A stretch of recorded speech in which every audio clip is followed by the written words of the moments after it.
as any aspiring YouTuber would, I went and saw the Silent Hill 2 Return to Silent Hill movie, and guess what? It was really bad. Is anybody surprised?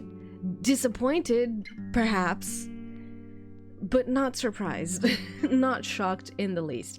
I was hoping at least, that it would be good as a, kind of like the 2006 adaptation, where it's not necessarily a good adaptation, but it's an okay movie. I've had a lot of people, when it comes to Silent Hill, when I mention it around them, they wouldn't know it was a game, they would only know it as a movie, and they would think it's an okay movie, it's a good movie, I've had a lot of people say that to me, and I did watch about half of it. It's not a bad movie. It kind of isn't really, like, the whole purpose of the movie from 2006 is a little bit different, it was very much anti-established religion, anti-like cult sort of stuff, which I can see that, that's not the point of the original, but I can kind of see what the director was trying to do. I don't fucking know what the fuck he was trying to do with this installment though. It's really bad, and I don't understand how or why we got here, so I'm gonna try and unpack all of that. Hi, I'm editing this video. I felt the need to pop in because I didn't really clarify something enough. While usually you do look towards the director when a movie kind of sucks, I also want to point out that perhaps it wasn't the director, perhaps it was the studio and the lack of proper funding. A lot of great movies with very, very small budgets have come out. For example, the Blair Witch Project, it's the most famous example, or Paranormal Activity, that also had a very, very small budget.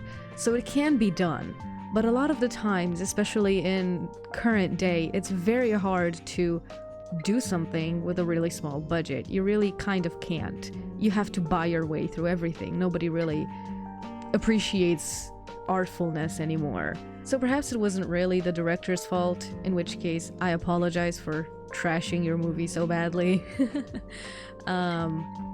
If it was the studio, I don't want to be a doomer, but are we surprised?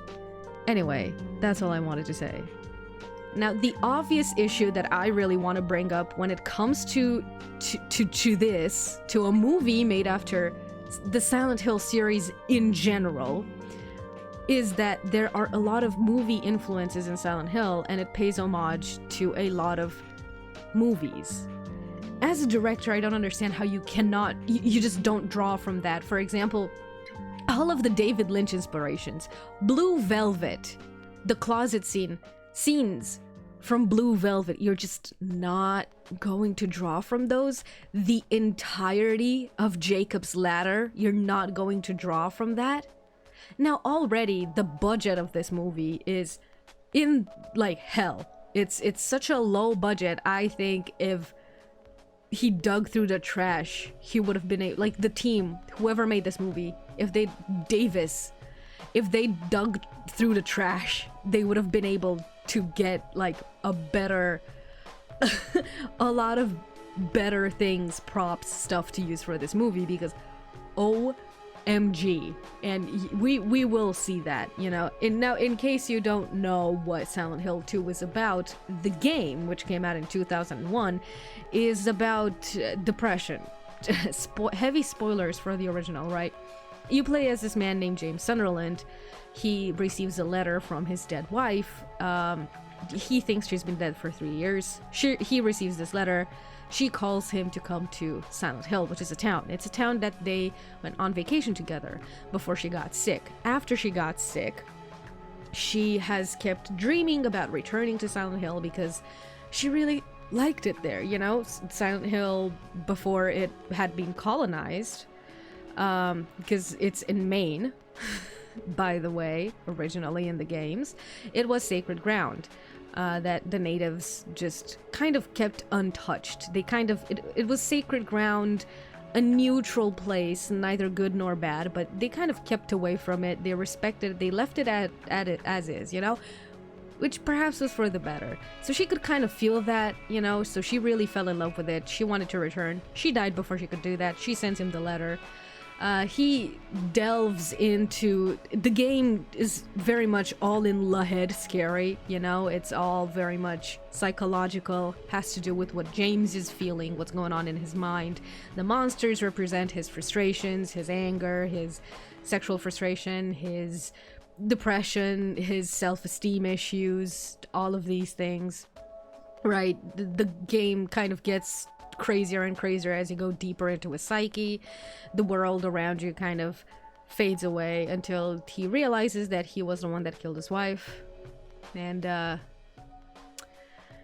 that's why he was going through all of these things. Now, now the most important part that I guess everybody draws is Pyramid Head, right? The most important thing that everybody pays attention to is Pyramid Head. The red pyramid, a thing. And for whatever reason, they made him into a Silent Hill mascot for the movies. He was not supposed to be in the first one. He's a manifestation, physical, of James's guilt for having killed his wife. It's a literal executioner based off of the executioners that were, you know, in the town back in like the 1700s. Or like the 1800s. Why add them anywhere else? I don't understand, but that doesn't matter, right? Let's get into this, because there's a lot to talk about. First of all, this opening right here with the little bug, that's a PT reference to Konami. Sure, association. What did Konami do, huh? What did Konami do? Slap their name on it. That's what they did. Lend their logo. That's what they did. Yeah, the dingy bathroom. So this is the first scene that you see when you play the game. Obviously, if you've ever played the game or ever watched it, this is the first thing that you see. You don't see the letter, but you see James looking in the mirror and this dingy toilet, kind of self-reflecting. It's a very quiet moment, which immediately sets the mood for the rest of the game. Basically, it's all introspective, right? It's all you're thinking about the stuff that is within you. That's the whole point. Oh god. But this, I will say, this had me soy facing in the movie theater. The issue is the movie does not open with this. The whole point of the opening is to set the tone, right? It's dirty, it's introspective, it's run down. That's kind of the whole thing. The movie does not start with this. Instead, you have James, this guy who doesn't even look like James, drive a convertible down the road and smoke, I hope, a rolled up cigarette, even though it very much looks like a joint, which you should not be doing while you're smoking. Driving. What's wrong with me? Anyway, just insane. And he, it's never, in the game you never find out how he met Mary, but in the movie, apparently that's how they met. He almost ran her over or something while she was trying to run away from Silent Hill. We're gonna get into that a lot later. The next thing, they changed the letter. Why would you do that? So in the original, it basically goes like, in my restless dreams, I see that town Silent Hill. You promised to take me there again someday, but you never did. Well, I'm alone there now, waiting for you in our special place. And then, that's the beginning of the game. And then James goes like, I got a letter. The name on the envelope said, Mary, and all of that. Now, clearly you can see it's different here. I'm begging you to please come back to our place. Something's happened. Please, James, I need something. Love, Mary. So already the letter is just not the letter. I do not understand why. I really don't.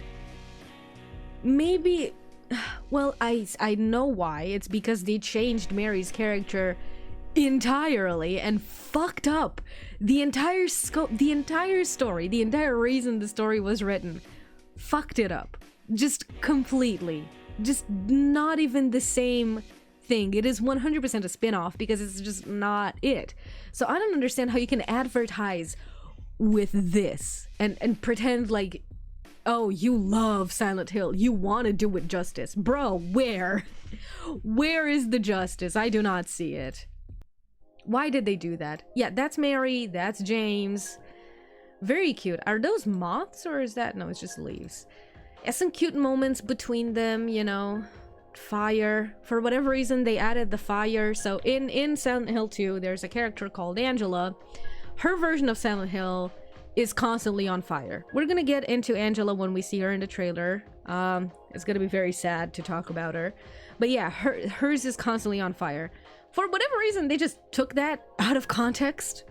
It just doesn't have anything to do with...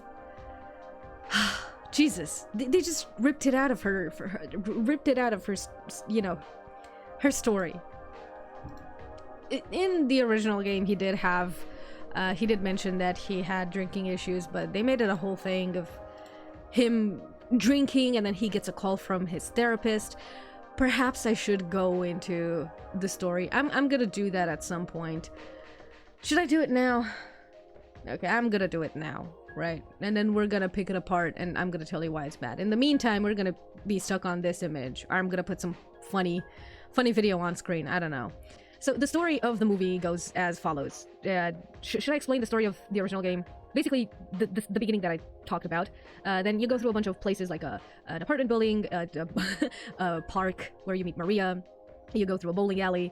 You go through a mental hospital, through a prison that's very deep underground, clearly in La Head. You go through a labyrinth, which is very much in La Head, and through a hotel where you find out that you killed your wife.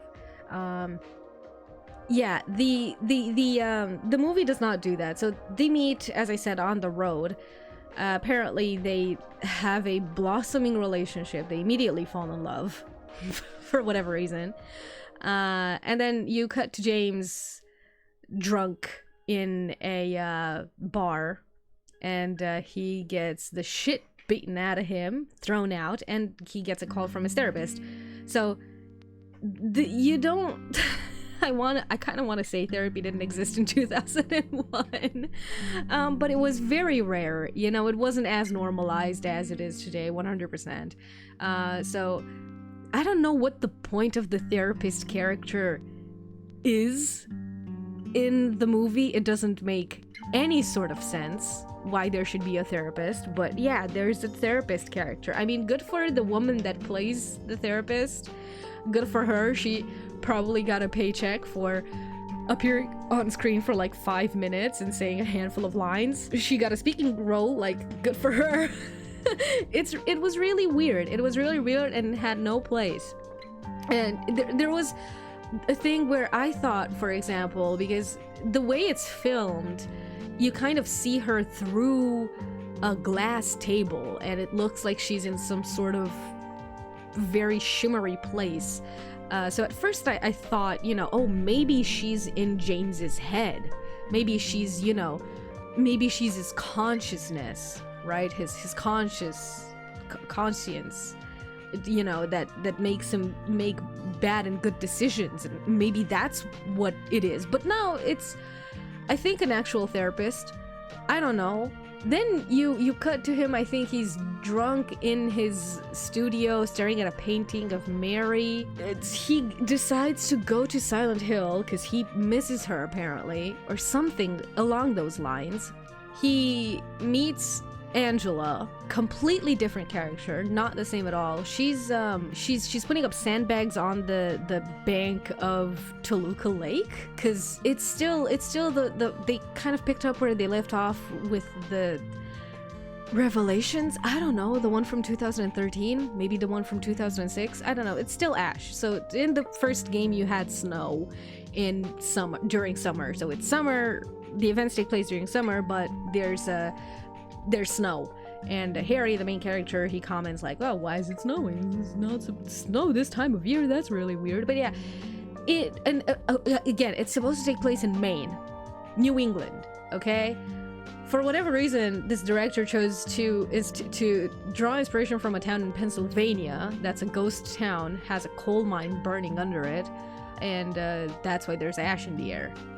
But for whatever reason, they kept that. Even though it doesn't even snow in Silent Hill 2, they just kept that for whatever reason. I guess it's for the people that really enjoyed the first movie, which there are people that really, really like the first movie, and that's okay. That's okay. If you like the first movie and you saw this and we're soy-facing in the theater, that's fine. Anyway, he goes through the town, he sees a lying figure. The therapist kind of calls him again. It was really weird. There's this one jump scare with this one homeless dude, which, why is there a random homeless man in Silent Hill? It's supposed to be abandoned, there's supposed to be nobody there. You go to the apartments, it turns into the other world, there's a lot of lying figures around. You go to the apartments, you meet Eddie, who for whatever reason just wants to be there. I don't know why, as opposed to, you know, being like it was in the original, having been called there. So he shows up for 5 minutes. You get this weird flashback where you start to understand some things, such as Mary is the object of the cult. So apparently she's the daughter of a priest within the cult, and so what remains of the cult has started worshipping her and giving her, I think, White Claudia. It's never specified, but I think it's White Claudia. I don't see how it would poison her when White Claudia is mainly a hallucinogenic. So White Claudia doesn't exist in this world. It's a fictional plant. Maybe it's fictional, I don't know. I think it's a fictional plant that exists in Silent Hill that you can make drugs from. But yeah, they poison her and that's how she gets sick. You keep going through these things, it's very rushed. You meet Laura. She's not the same either. I'm gonna get into that when we see her. You meet Maria. Very different, very bad wigs. But yeah, it's completely different, okay? Yeah, that kind of had me soy-facing in the theater. This as well. You have the forest, right? Welcome to Silent Hill. That's a reference to the first one. This the ash I was talking about.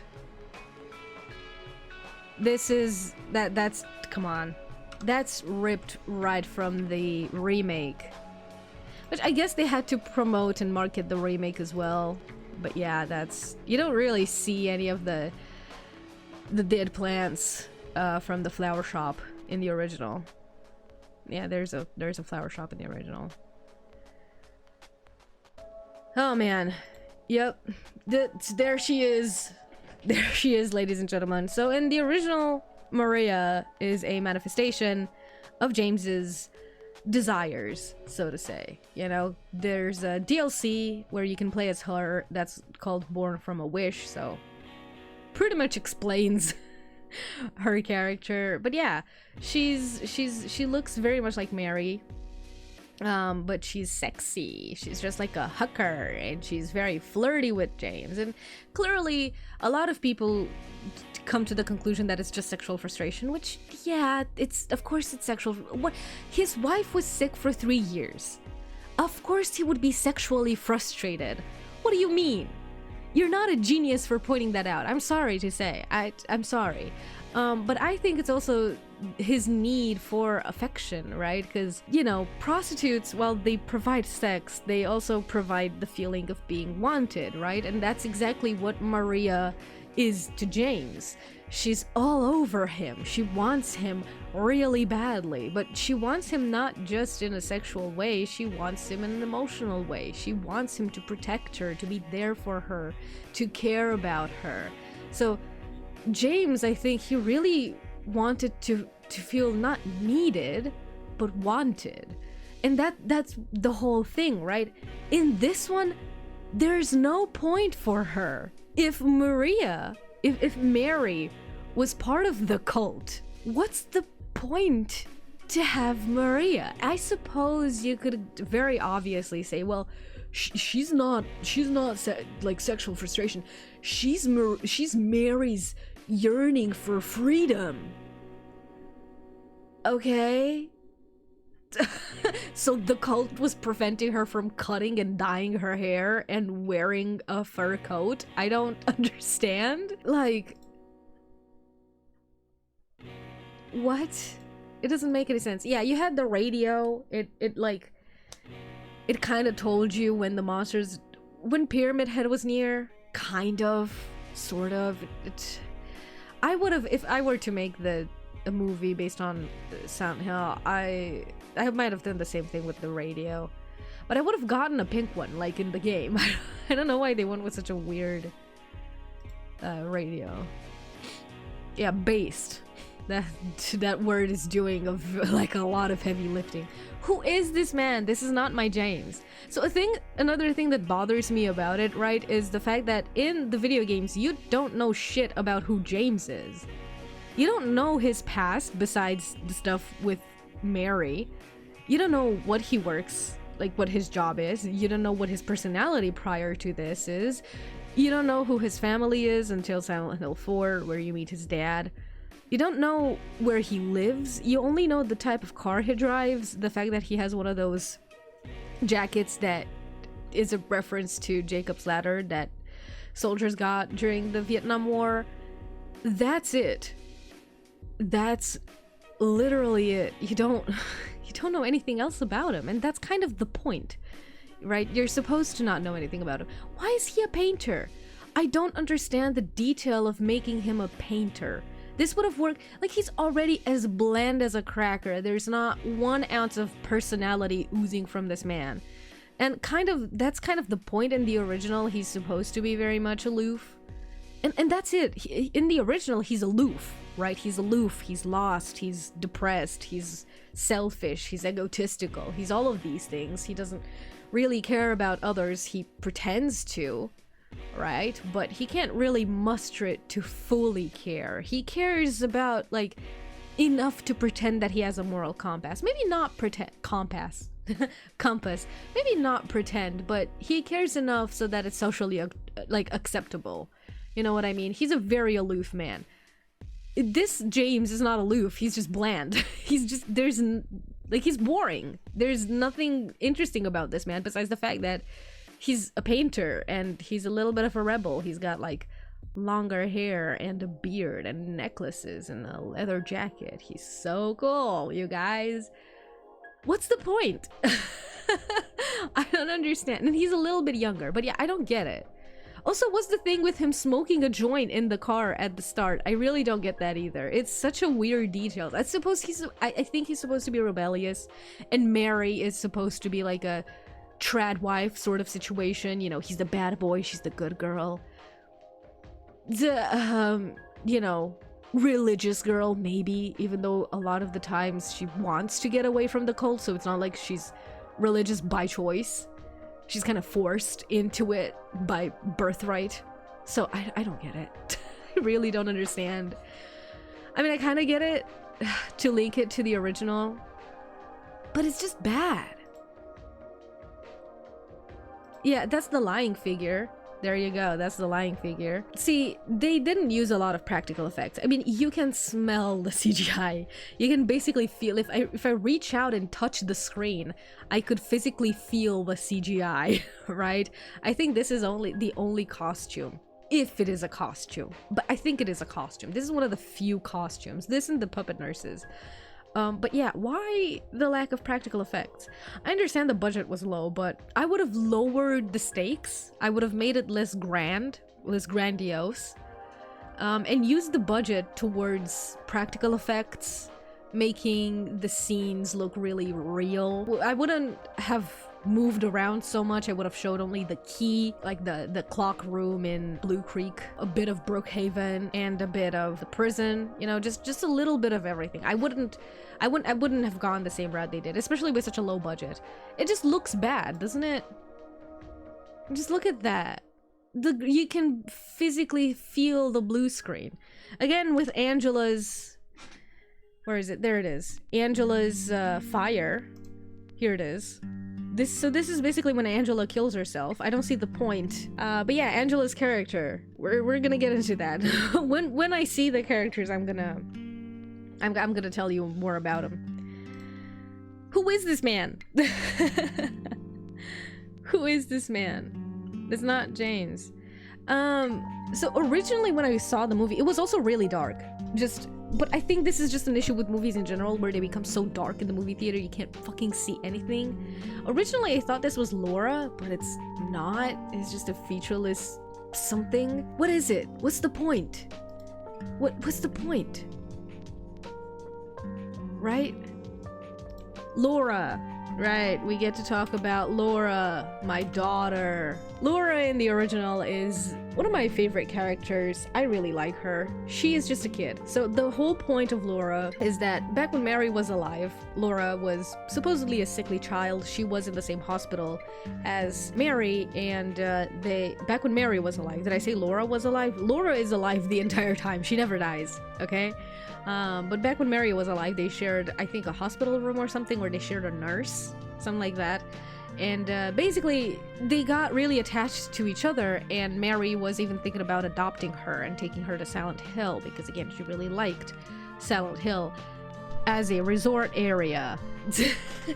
But yeah, you meet her in Silent Hill, because she came to Silent Hill looking for Mary.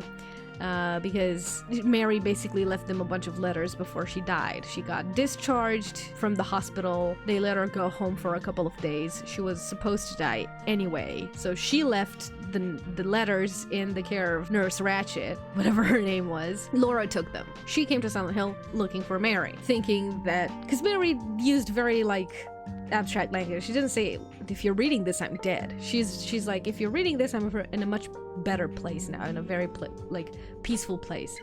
Laura is so innocent, she doesn't get that. She thinks she's in Silent Hill, so she runs away. She runs away from home, runs away from the hospital, goes looking for Mary. The whole point is that she is so innocent. She's just a child, right? She's just a little kid. So she is so innocent that she isn't attacked by any monsters. The town itself does not reveal anything scary to her. It's just an abandoned town, right? And that's the whole point. She's just a little girl. She has no regrets. She has no trauma to speak of. Maybe she has, you know, hurts and things like that, but she's not on the same level as Alessa or Angela or Eddie or James or anybody. She's just a little kid. Yeah, no, they made her part of the cult here. She's also a little brat. In the original, she's a brat. That's the point. She steps on your hand when you're reaching for a key and kicks it from you. She calls you a fart face, locks you in a room with a boss fight. Like, she's a bad little girl. She's a bad kid. But she's innocent. She's just a little kid, right? And the things she does because she thinks, you know, James never loved Mary. So it's valid. She's the most valid fucking character in the entire game, I want to say, the entire story. And I really like her. A lot of people find her annoying, but I really like her. I think she's very compelling, like, especially juxtaposed with the other characters. I really like her. Yeah, in this one, she's just a creepy kid. She's just a creepy kid with a creepy little doll. She doesn't really do anything. She mainly kind of warns them, and she mainly kind of tries to do something for the cult. I don't really get it. Like, she doesn't really do anything. She's just there to have a creepy little girl with a creepy little doll. They also used... So there's this one point in the game where after you meet with Laura, you go back to the second floor. You meet with her on the third floor. She kicks the key from you, steps on your hand. You go back to the second floor. If you have the gun as well, you hear a baby cry. Like, going like, wah. That's it, like 2 seconds. And then you can advance in some room. They took that and ran with it. For whatever reason, I think, I'm guessing the director or whoever wrote this movie thought that that moment was very scary. And decided that a baby crying randomly throughout Silent Hill is gonna scare everybody's socks off. I don't really understand. Pyramid Head, Maria, that wig. How bad was the budget, dude? I've seen Party City wigs look better than this. What is that wig? And don't get me wrong, I don't hate the shape of it. I think the shape is pretty cool. I love the bob. I love a bob. I fuck hard with a bob. I fuck hard with the bangs. I've had bangs like that a bunch of times. I've had this exact haircut. Okay, I fuck hard with it. I think she looks good. But oh my god, I've seen Barbies with better looking hair. What the hell? They couldn't afford a wig? Okay, the nurses, they're fine. The nurses look okay. Eddie. Oh yeah, look at that. That's pretty cool. Right, I don't understand this.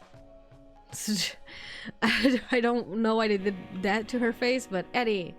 So yeah, as I said, he appears once in the original, there's this whole point that Eddie kind of juxtaposes James, and they were both called to this town because of their guilt, because they hurt somebody. And Eddie isn't yet a murderer, but he's very unstable. He killed a dog, and he ruined somebody's future. He ruined this football player's like high school or college football, I don't know. He broke his knee or something, fucked him up for the rest of his life. And then he ran away, and his guilt eventually overtakes him, you know. He turns on James, and James kills him. There's this whole, like, I was really interested to see how they do that, you know, how they deal with that sort of thing. But now just a creepy, gross-looking guy that throws up.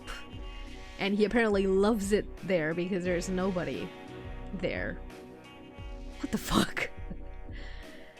The nurses, there we go. Maria, Eddie, yep. Pyramid Head. Now, Pyramid Head, I expected him to be a little bit hotter. I have to say, he was not as hot as I expected him to be. I have to say. Yeah, this January. Oh boy. The moths. I really need to talk about the moths. Where are they? The moths. I will talk about that scene as well, don't you worry. The moths. There we go. Did you fucking see that? Let me... Please. And in the trailer, it looks okay, right? Because you're only looking at it for a few seconds. No. In the movie, they really let you take a big fucking look at these. Do you see this? Do you see what I see? Hello. Look, dude, I could have done better CGI. Leave me with Blender for 5 minutes. I could have done better CGI. How bad was their budget? How horrible was the budget? That's what I want to know. How bad was it? They could have taken the fucking meshes and polygons and stuff from Silent Hill 1 and gotten better fucking results. What is this? Yeah, there was some weird spider monster for whatever fucking reason. There we see Angela with the sandbag. God, poor Angela. Again, what is this? This is giving American Horror Story. What's the point? What's the point of this? Why? Okay. Okay. Oh god. I want to see the entrance to the hospital, please. This I thought was pretty cool. It's very clearly CGI. Okay, fine, sure. Everything kind of looks like a video game anyway. Why not just make it a video game at that point? There's so much CGI and so much green screen. Why do you need real actors? Like, just slap one of those motion tracking suits on them. At this point, you're gonna use so much CGI. Why are you making a movie? At this I don't understand. I really don't understand. But I besides all of that, I think this looks okay. I think it looks good. Okay, I think it's a compelling image to see all of the hospital beds outside. And hospital beds, these are old hospital beds, old nasty hospital beds. These are more recent ones, but those are the old nasty scary ones that Nurse Ratched was using in One Flew Over the Cuckoo's Nest. Compelling, I like it, but that was kind of one of the very few only things that had me soy facing the theater like, what? That's awesome! Yeah, Angela. Let's oh god. Oh god. Let's talk about Angela. God damn it. God damn it. Okay, so Angela. In the original, Angela is, besides Laura, she's a character that I feel very deeply for. Now, she's a very young girl. You know, in the original, she's 17 years old, and her father sexually abused her, and her brother physically abused her. And during one of the sexual assaults that she was suffering at the hands of her father, or something similar, you know, he was trying to punish her, correct her, do something. She defended herself and killed him with a knife, stabbed him very many times, and he ended up being dead. Now, her mother also used to say, you know, that she deserved whatever her father was doing to her. She's had a very horrible life. It's aged her a lot, and yet mentally she's very still a little girl, stuck forever. When you meet her in the original, she's looking for her mom to say goodbye in a cemetery, which at first you think, oh, you know, her mom's recently passed and she's just looking to say goodbye to her. No, she's planning to kill herself. YouTube gods, please, I beg of you, allow me to speak of such things without demonetizing me. It's okay, I'm not condoning suicide in any way, I'm just talking about it. I should have the right to be able to express myself without being censored. Thank you. Anyway, yeah, she's very depressed, her life is sucked very badly. At certain points, you know, again, she muses with the idea of offing herself. You find her playing with a knife at some point. She's very suspicious of James. She doesn't like him because she can basically feel the fact that he's kind of woman-hating.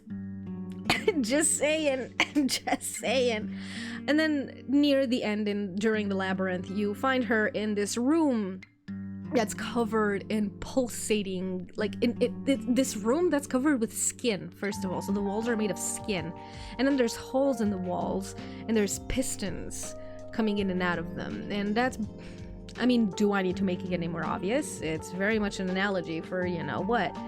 And she is attacked by this monster called the Abstract Daddy. Do I need to explain? The Abstract Daddy monster looks like two figures, one male overpowering a female figure on a bed. Just call it the rape monster at that point, because that's basically what it is. In the movie, I can't believe I'm talking about this. In the movie, okay, you meet her. She's just a citizen of Silent Hill that she's placing sandbags on the bank again to prevent the river from rising. The lake, sorry. The other times you meet her, you do have one of the moments where she's looking in the mirror and playing with a knife that had me soy facing, but it's very different. That moment, you can kind of grasp that she was abused. You don't know in what way, but when she offers the knife to James, and he kind of goes to take it from her, she backs out and she immediately starts screaming at him not to touch her, and she freaks out basically. And it's understandable. I mean, she's in a very creepy fucking place with a creepy fucking guy that she gets the very bad vibes from, and he approaches her and she loses it, right? Yeah, no, and this one she kind of talks about the cult or whatever. For whatever reason, everything has to do with the cult. Again, in the game, the cult is mentioned like once. Not even really the cult. James mentions in one of the other, like in one of the surprise endings that you can get, in the rebirth ending, he mentions the old gods. He does, like, come on.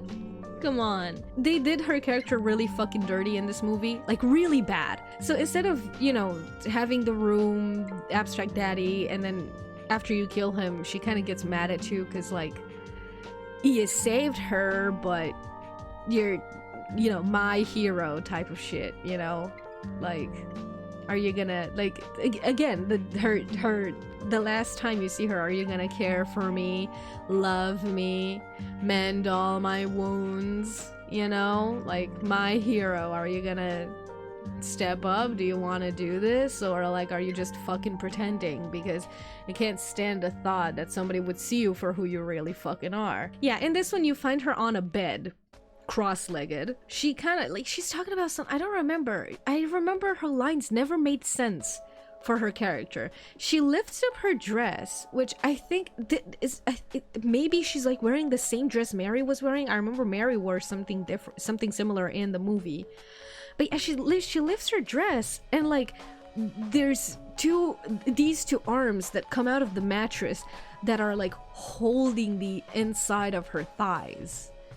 And then she gets dragged into the bed, the mattress, and then that turns into the Abstract Daddy. So let me get this fucking straight. You have this woman, not even this woman, this girl, this child, okay, this minor, this girl that has been abused and assaulted her entire life.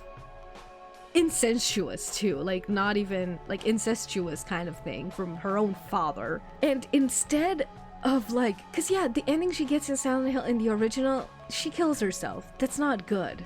But instead of at least letting her put herself out of her misery, you turn her into the abstract daddy.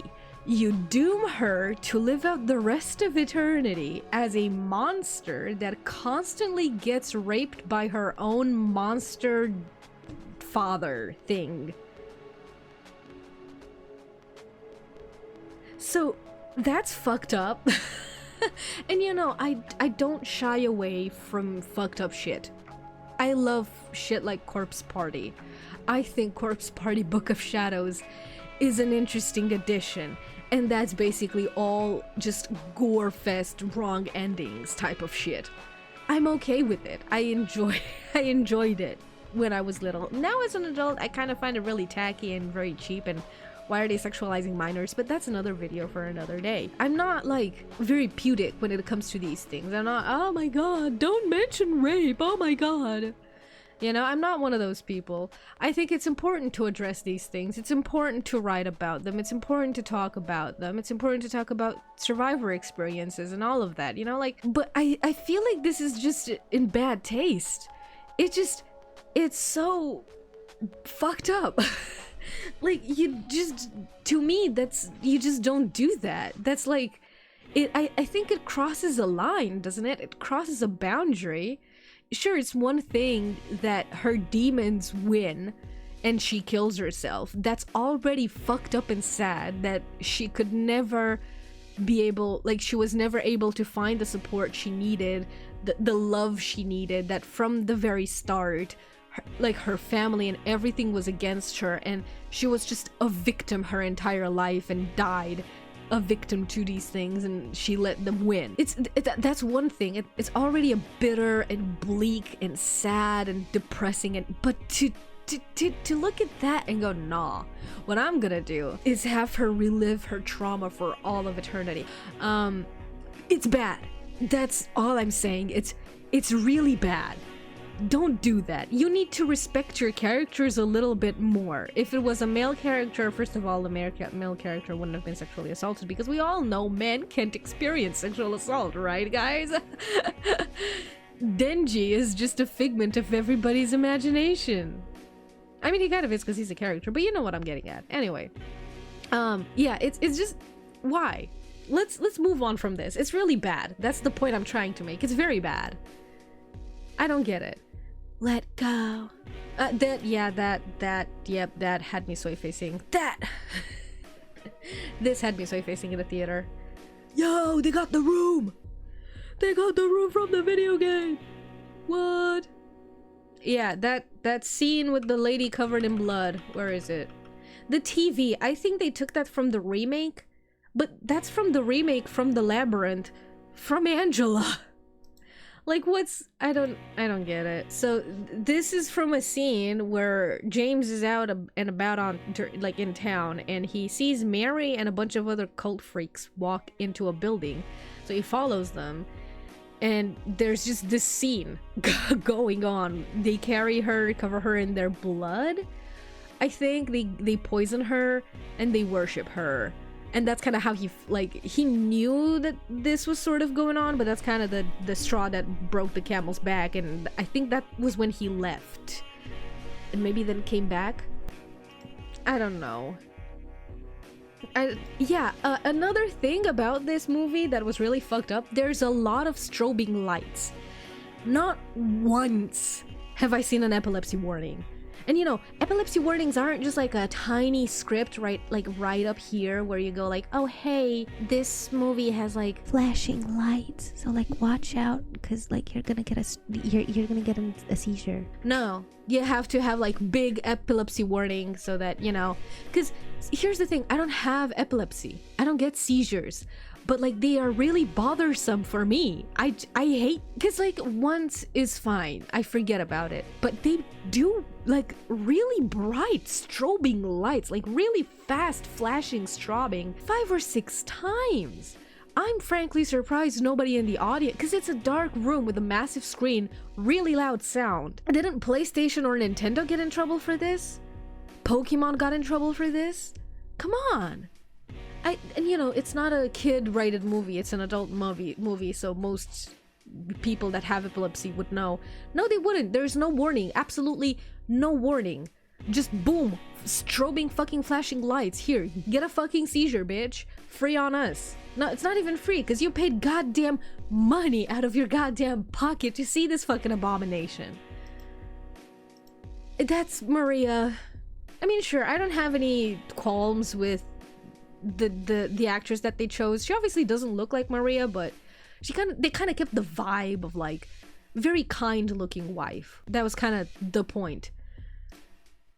Yeah, they in water ending for whatever reason was in there.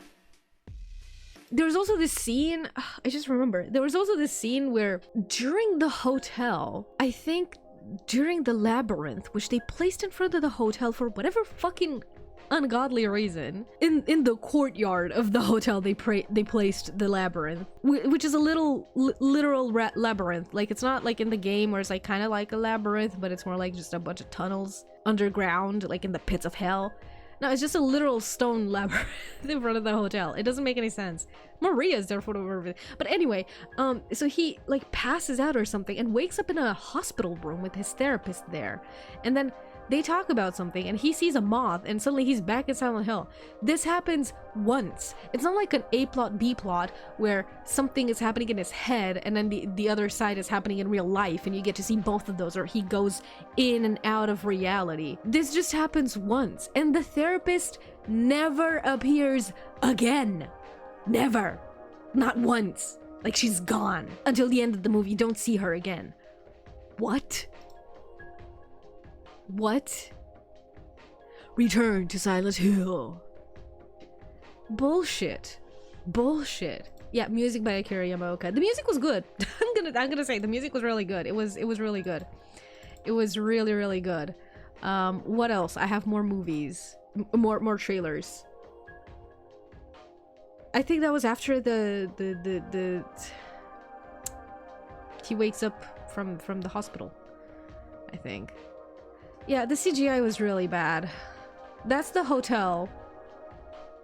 They used so much CGI. Like, this is clearly also CGI, this whole entire building. Why is it on fire? The whole point is that it's kind of flooded.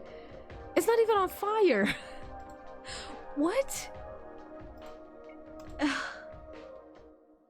It doesn't make any sense. Of course, they had to reuse this because it's the sign from the original. Return to Silent Hill. Rah, rah, rah, rah, rah, rah. Yeah, this is the one that when I was talking about him looking at the painting. Am I gonna see anything different? When he returns. Yeah.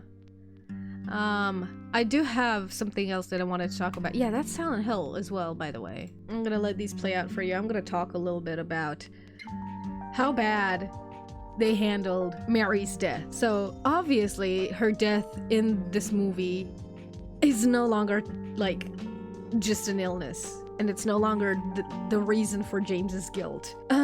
So she was poisoned, right? She's in the hospital bed. It's this whole scene. She has like a nosebleed. She's really frail. She falls or knocks something over. James comes. He's holding like a handkerchief that he used to wipe the blood off her nose or something. I think this is supposed to mirror them being in the hotel, but they're in a hospital. Because in the original, you find out in the hotel it's a home videotape, but no, they're in the hospital. So she kind of looks at him and goes, I can't do this anymore. Please. And he's like, no, don't make me do this. No. He's like, please, I can't do this anymore, please.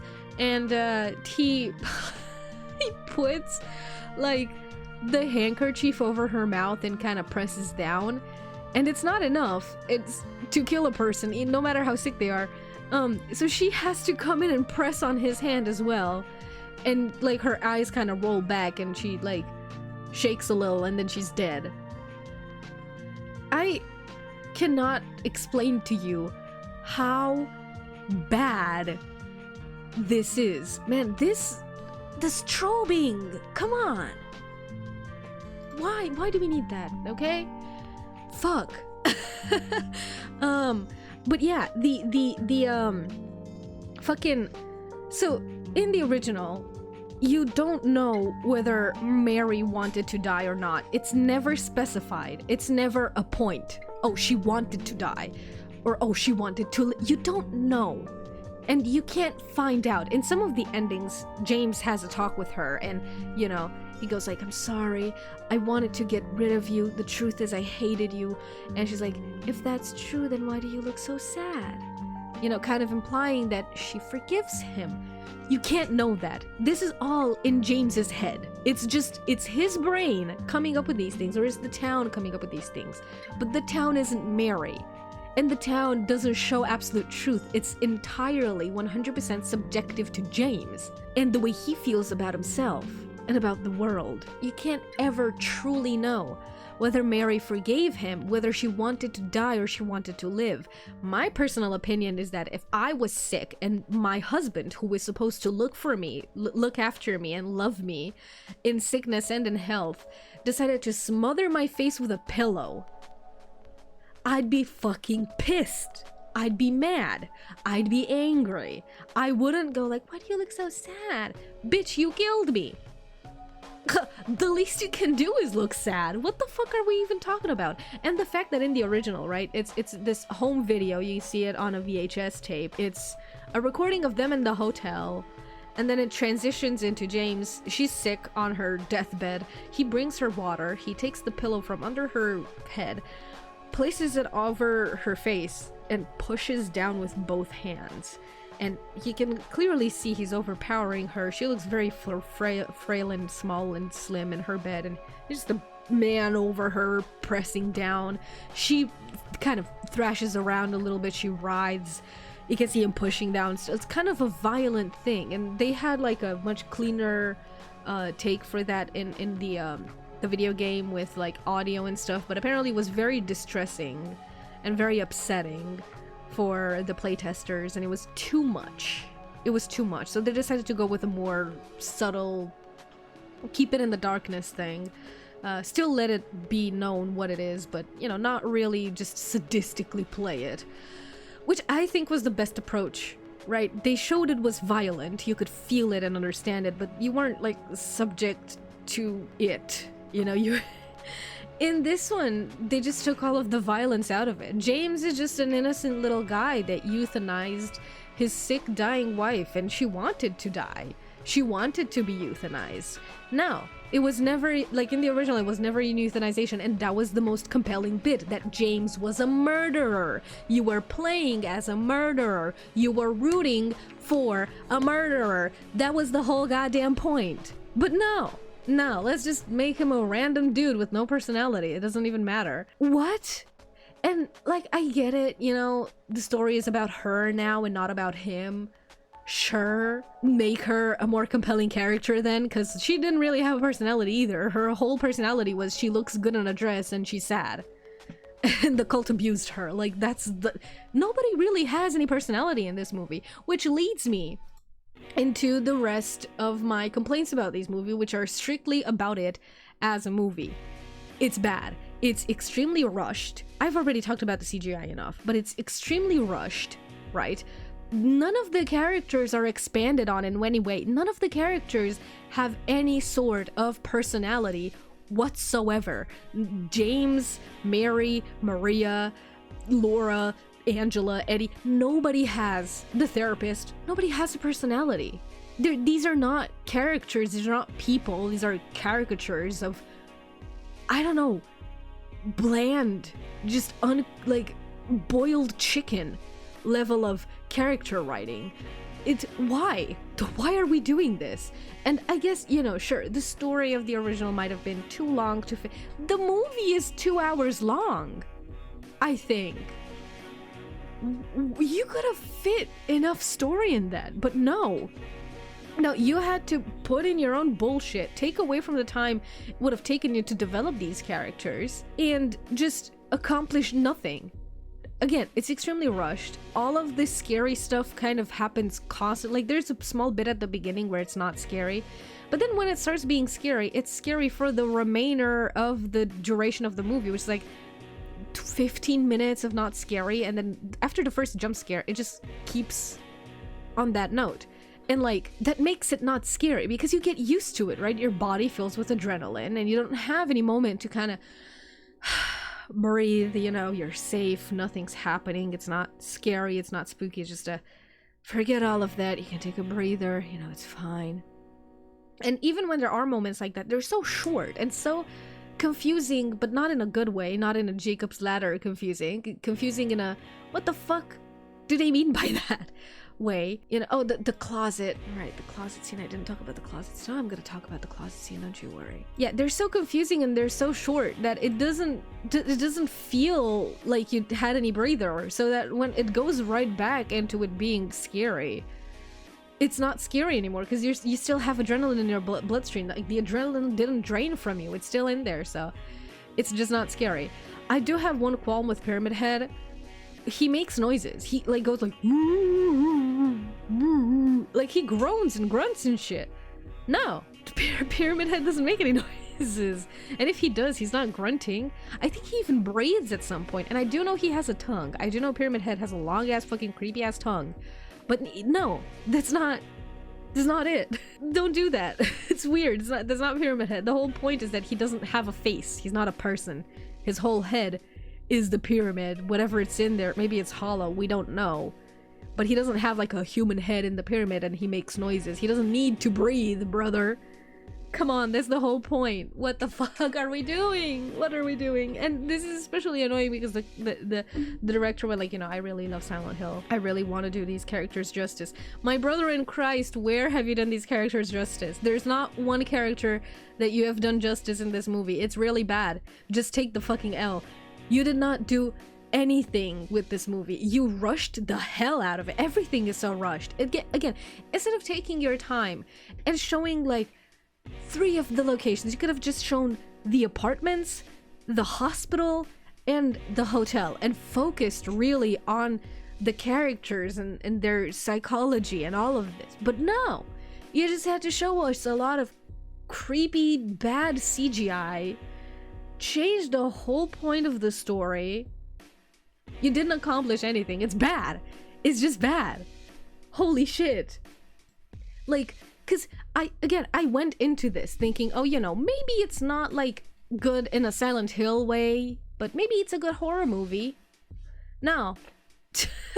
No, it's bad all around. And the final thing, because I kind of want to end this, it's been an hour. The final thing, this. So in the original, this scene is inspired by Blue Velvet. And a lot of Silent Hill fans are gonna know what I'm talking about, right? So instead of paying homage to Blue Velvet, they kind of just didn't pay homage to either the game or the movie. It was, again, extremely rushed.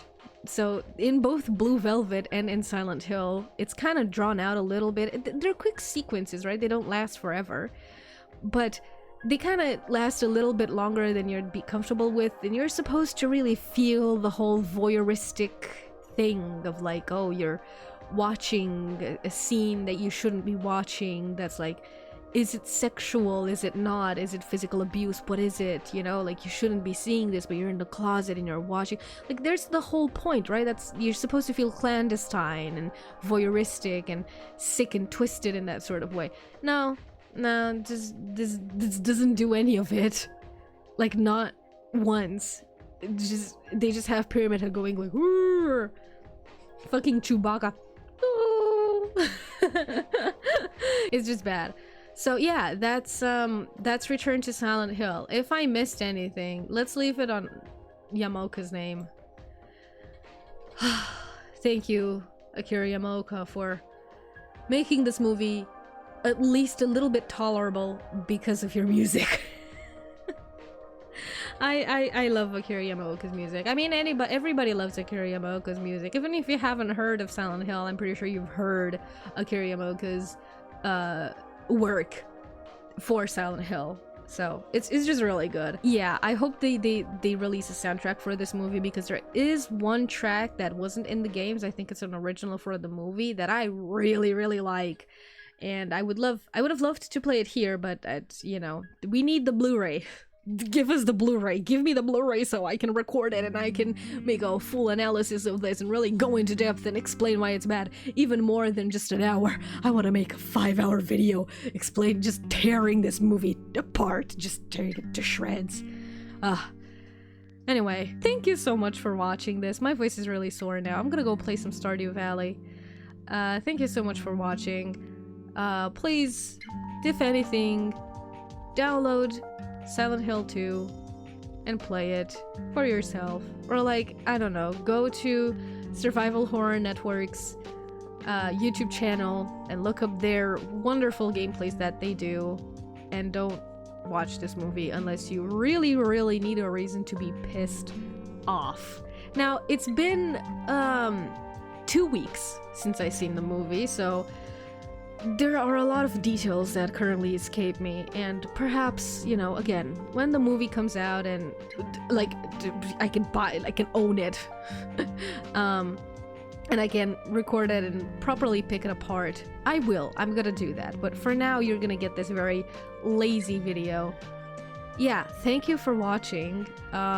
Go touch grass, go do something productive, go make your bed, go drink water. Bye. It is much later at night, currently 1:25 in the AMs. Thank God it's not the FMs. Even though I think FM is higher quality. I digress. I realized I forgot to talk about the most important part of the movie. The ending. Now, originally, Silent Hill 2 has multiple endings. There's the leave ending, where you kind of overcome your grief and leave with Laura. It's a bad ending because he doesn't deserve to do that. There's the in water ending, where he drives himself in the lake because he can't take his grief and the guilt of knowing that he killed his own wife. There's the Maria ending, where he just repeats the cycle. He stays with Maria, then she gets sick and he doesn't change. Nature versus nurture, yada yada. Jimmy McGill. There's the rebirth ending, which I talked about. You bring back Mary in that one. Resurrection for the win. The dog ending, the UFO ending, joke endings.